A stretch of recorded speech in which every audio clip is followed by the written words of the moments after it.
ভিডিওতে দেখছেন এটা হলো টিউবওয়েলের লোহা 1.5 ইঞ্চি নিপুল পাইপ। তো এই পাইপ নিচে ঢালাই না ভেঙে মাটি না খুঁড়ে মাটিতে থাকা অবস্থায় প্যাঁচ করবেন কিভাবে, এবং প্যাঁচ ভেঙে বসে গেলে প্যাঁচ একেবারে নষ্ট হয়ে গেলে তো এই প্যাঁচ কিভাবে করবেন সেটাই দেখাবো, তাও আবার 2 রকম পদ্ধতিতে। ভিউয়ার্স যে যেখান থেকে ভিডিও দেখছেন সবাইকে আসসালামু আলাইকুম। এখন যেটা দেখছেন সেটা প্রথম পদ্ধতি। অনেকে টিউবওয়েল আছে মোটর লাগানোর জন্য, টিউবওয়েলের গোড়া থেকে প্যাঁচটা খোলা হয়, খুলতে গিয়ে প্যাঁচ ভেঙে বসে যায়। টিউবওয়েল ব্যবহার করতে করতে প্যাঁচ বসে যায়, টিউবওয়েলে হ্যান্ডেল চেপে পানি তুলতে তুলতে হঠাৎ টিউবওয়েল গোড়া থেকে প্যাঁচ খুলে পড়ে যায়, আর লাগে না প্যাঁচ বসে নষ্ট হয়ে যাওয়ার কারণে, আর টিউবওয়েলের নিপুল পাইপের সাথে আর লাগে না।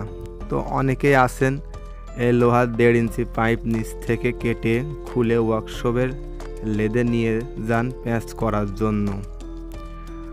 আবার অনেকেই চিন্তা ভাবনা করেন এত সুন্দর টিউবওয়েলের নিচে পাকা প্লাস্টার টাইস করা, ভাঙবো তারপরে 4 ফিট মাটি খুঁড়ব। তো এত চিন্তা না করে এই পদ্ধতি ভিডিও দেখতে থাকুন। আপনার নিচ থেকে পাইপ খোলা, নিচে ঢালাই ভাঙা 4 ফিট মানে বুক সমান মাটি খোঁড়া লাগবে না, লেদে নিয়ে গিয়ে প্যাঁচ করাও লাগবে না, যেখানে যেমন আছে ঠিক তেমনই থাকবে। তো এই পদ্ধতিতে কাজ করানোর জন্য মোবাইলের স্ক্রিনে নাম্বার দেওয়া থাকবে, কল করতে পারেন যে কোনো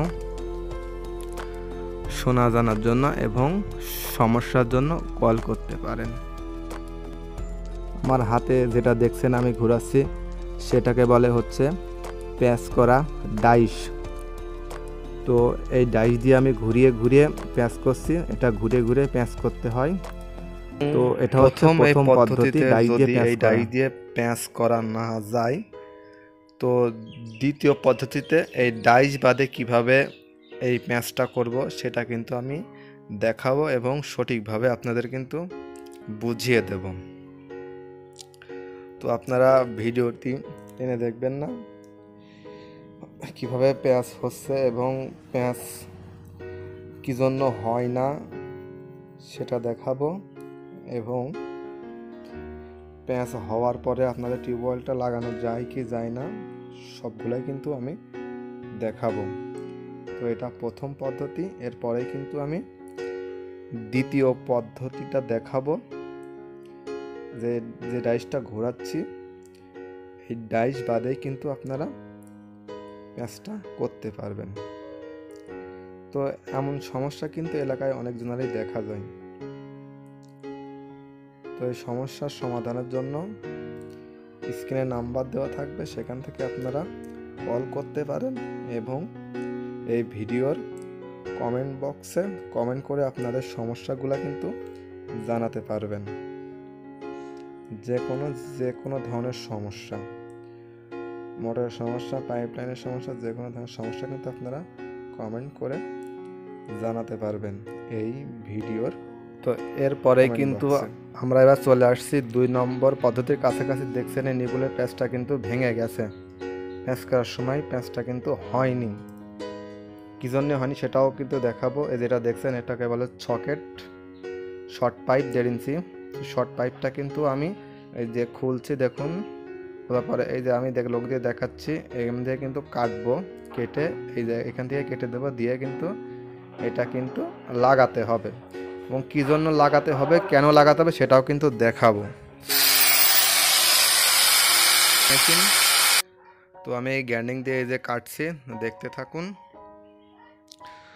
তো ভিউয়ার্স 2 নম্বর পদ্ধতিটা দেখাবো এবং কেন দেখাবো সেটাও কিন্তু আমি বুঝিয়ে দেব। অনেকে টিউবওয়েলে লোহার পাইপ পাতলা, যার কারণে এই ডাইস দিয়ে প্যাঁচ করা যায় না, প্যাঁচ করতে গেলে পাইপ চ্যাপ্টা হয়ে যায়, আবার অনেক দিন ব্যবহার করতে করতে পাইপের ভেতরে আয়রনের কারণে মরিচা পড়ে যায়। ডাইস দিয়ে প্যাঁচ করতে গেলে পাইপের মাথা ভেঙে বসে যায়, কারণ এই ডাইসে প্যাঁচ করতে হলে শক্তি লাগে, পাইপের মাথা ভালো থাকা লাগে, সাইজ মাপ মতো থাকা লাগে ডাইসের প্যাঁচ করার ক্ষেত্রে কিন্তু শুধু।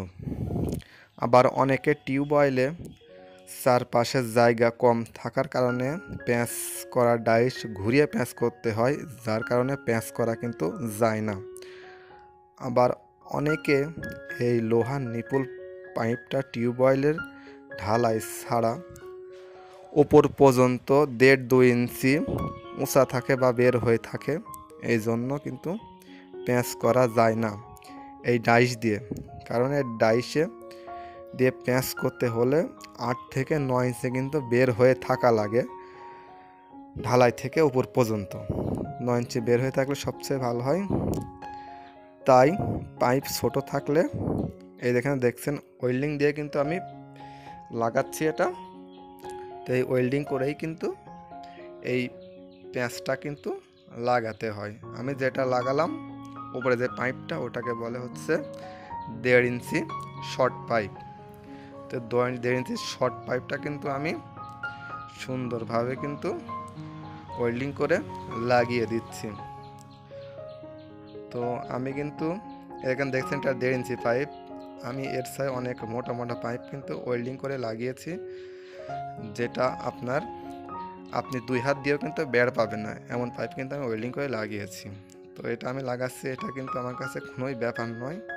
তো আপনাদের যদি এমন কোনো সমস্যা হয়ে থাকে তাহলে স্ক্রিনে নাম্বার দেওয়া থাকবে, সেখান থেকে আপনারা কল করতে পারবেন এবং কমেন্ট বক্সে কমেন্ট করে যে কোনো ধরনের সমস্যা জানিয়ে দিতে পারবেন।